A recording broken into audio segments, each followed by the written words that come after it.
Last month, I had to turn a customer away. Wouldn't touch his car. Not because I was busy, because of a $15 can he bought 6 months ago. That can turned a $200 fix into something north of $1,500. And now, half the shops in town won't go near it either. Here's the thing. He thought he was being smart, thought he was saving money. And I see this exact pattern play out 3-4 times a month. So today, I'm going to walk you through what actually kills AC systems and the free habits that keep them alive for years. You know those little AC cans at the parts store that say recharge and stop leak? $15, job done, cold air by lunchtime. I get why people grab them. Your AC's weak, it's hot out, and you just want it sorted. The problem is the stop leak part isn't magic. It's basically a sealant that reacts with moisture and goes hard. And guess where moisture shows up in an AC system? Around the leak, and sometimes in places you don't want it. It can harden in the tight, cold bits inside the system, like the little metering valve, and start restricting flow. Then you get this nasty chain. Restricted flow means poor cooling and weird pressures, and the compressor ends up working harder than it should. That's when small problems start turning into expensive ones. And this is why a lot of shops won't even touch a car that's had stop leak. That sealant can contaminate the recovery machine we use to pull refrigerant out. On newer cars with R1234YF, that machine can cost around $8,000. No one's risking that on maybe it'll be fine. Worst part is, once that stuff's in there, you often can't reliably flush it back out. It turns into replace parts decisions. I've seen a simple O-ring leak that could have been a couple $100 become a $1,500 plus headache once the system's contaminated. Now, let's say you heard me on the stop leak stuff and you go, "All right, Frank, no sealant. I'll just top it off with plain refrigerant." I get why people do it. Those cans make it feel like you're being sensible. But here's the thing. Refrigerant doesn't get used up. If it's low, it's leaking. That's it. And sure, every system can lose a tiny amount over time. SAE even allows roughly 1/4 ounce a year per fitting. But when it stops blowing cold, that's not normal loss. That's a leak you can actually fix. The other problem is those DIY gauges. They're reading pressure, not the correct amount of refrigerant by weight.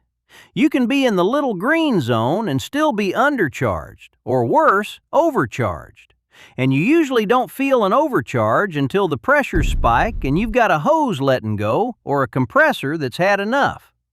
If you hear that clutch clicking on and off every few seconds, don't ignore it. That's the system telling you it's not happy, and driving it like that is how compressors die. And when a compressor goes internally, it can go like a grenade. Metal flakes through the whole system. Had a mate bring his Audi in last summer. He'd been topping it off for 2 years straight. By the time I opened it up, looked like someone put a handful of glitter through the whole system. Compressor, condenser, lines, all of it. That's a $2,000 lesson right there. One more landmine. Make sure you're using the right refrigerant.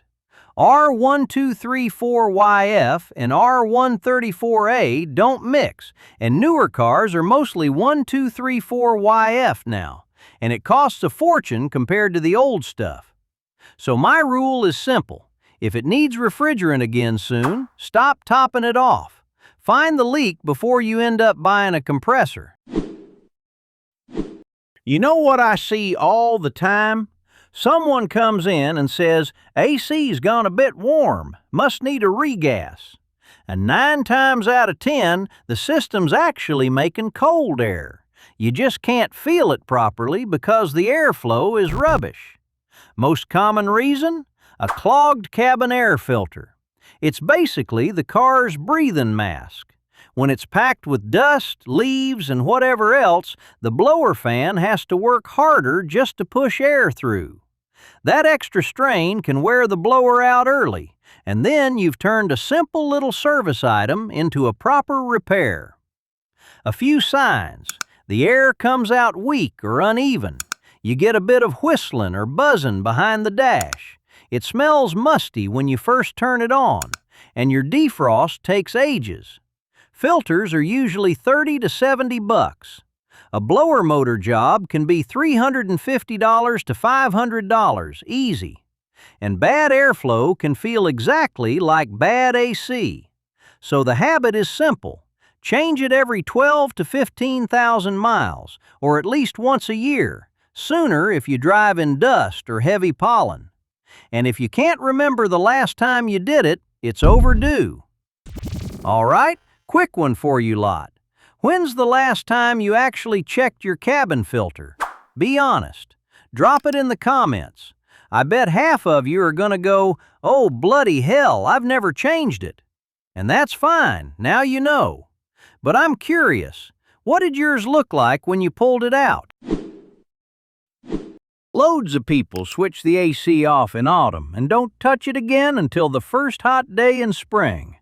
And then they're surprised it's weak, or it's empty, or it's making noises. I see that pattern every year.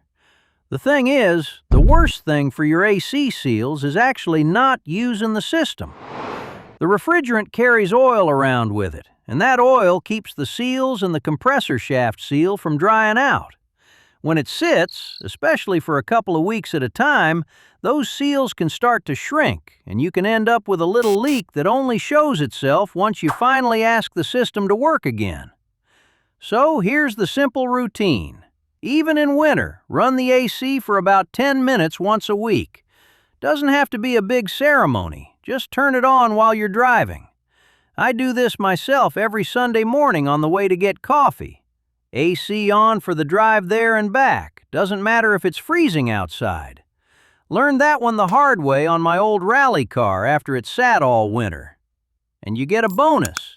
AC dries the air. So your windows clear faster, your defrost works better, and you're not driving around peering through fog like it's 1993.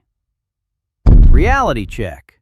I don't need AC in winter is often the exact habit that creates the leak you notice on the first warm week. Look, that tip right there costs you nothing. 10 minutes a week can save you a proper chunk of money later.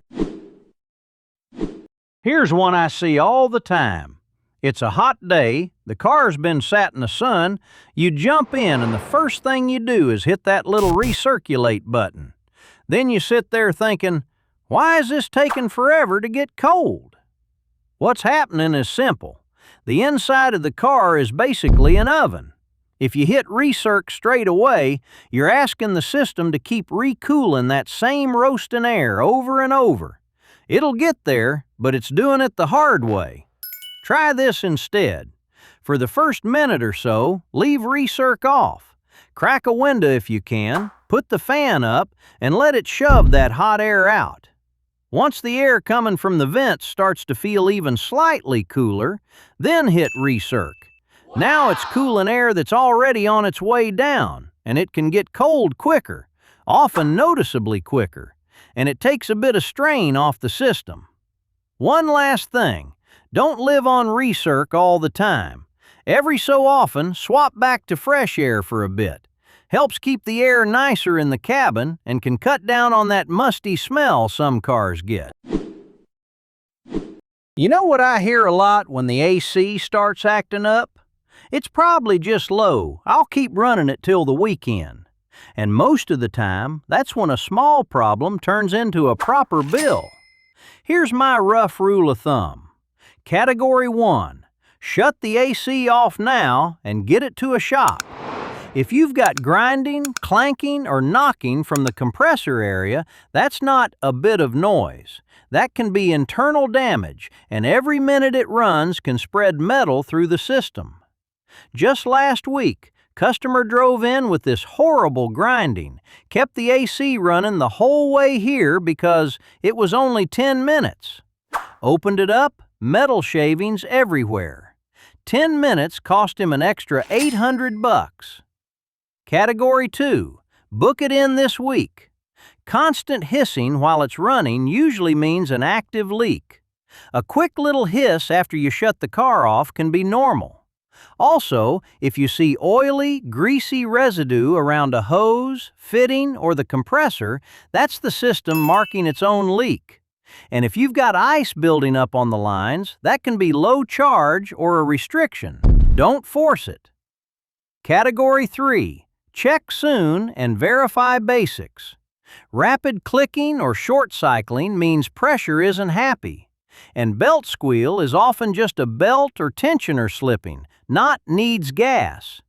If you've got noises plus cycling plus oily residue, stop the DIY recharging and get it properly checked before it becomes compressor and everything else. Most people don't want a lecture when the AC starts feeling a bit weak. They just want a quick way to decide, is this a simple thing or am I about to make it worse? So here's my 60-second decision tree. Step 1. If it feels warm, check the easy stuff first. Cabin filter and airflow out the vents. If the fan sounds like it's working hard but hardly any air's coming out, fix that before you touch anything else. It's a 5-minute cheap check. Step 2. If airflow is strong but the air isn't cold, don't reach for stop leak and don't make topping it off your plan. That's where little problems turn into big bills. Step 3. If it needs refrigerant again soon, or you see oily grime around a hose fitting, or you hear a constant hiss while it's running, treat it like a leak and book a proper leak test. Early is usually the cheapest time to do it. Step 4. If you're hearing anything from the compressor, clicking, grinding, knocking, go back to what I just covered and act on it. Don't wait. And if your car uses that newer R1234YF refrigerant, every wrong move tends to cost more, so the careful route pays off even quicker. That's it. 6 mistakes, all avoidable, most of them free to fix if you catch them early. If this saved you even one panic trip to the shop, do me a favor. Hit subscribe so you don't miss the next one. Stay safe out there, and I'll see you in the next video.